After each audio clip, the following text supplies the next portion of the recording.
Welcome back to BetterAvecBourbon. Today we'll be making a riff on the classic martini, the Elder Fashioned. The Elder Fashioned is a gin-forward cocktail served down with a rock. And as you can probably guess, where it differs from the martini is instead of dry vermouth, it will have elderflower liqueur. For ingredients, we'll need Saint Germain to provide a sweet elderflower element to the cocktail, making it sweeter than a martini. London dry gin, or something with a bit more star power, such as the Tanqueray Rangpur Lime, for some added citrus, alongside some alcohol-based orange bitters. Gather all of your ingredients and let's get to it.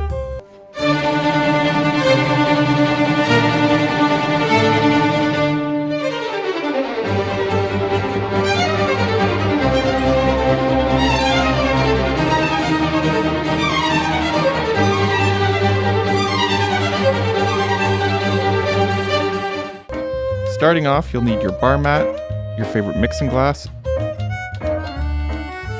and go-to jigger. We'll be grabbing our orange bitters. I've chosen Dillon's orange bitters so I don't dilute the proof, but Fees is fine.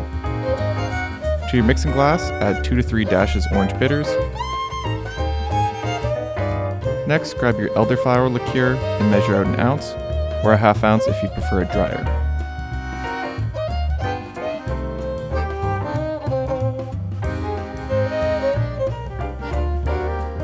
Then add it to your glass.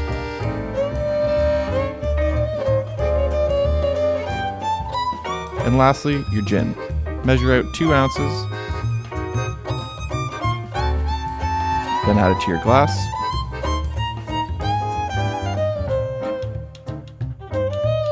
Grab a handful of ice and add it to your glass and begin mixing. As you can likely tell, I've used tray ice here from the freezer, so it's likely a bit on the harder side. For that reason, I'll be mixing for up to 40 seconds to ensure I get enough dilution so the cocktail is light and not too syrupy from the liqueur. Humming is encouraged, or feel free to use a timer to keep yourself honest. No shame in the hum game.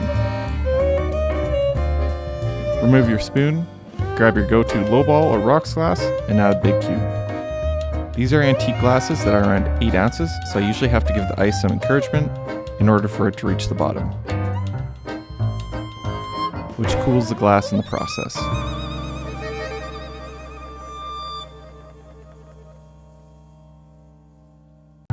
Once your ice is in, grab your julep strainer and carefully strain your cocktail into the glass. Having this be an 8-ounce glass means that the drink looks nice and full, rather than at half-mast.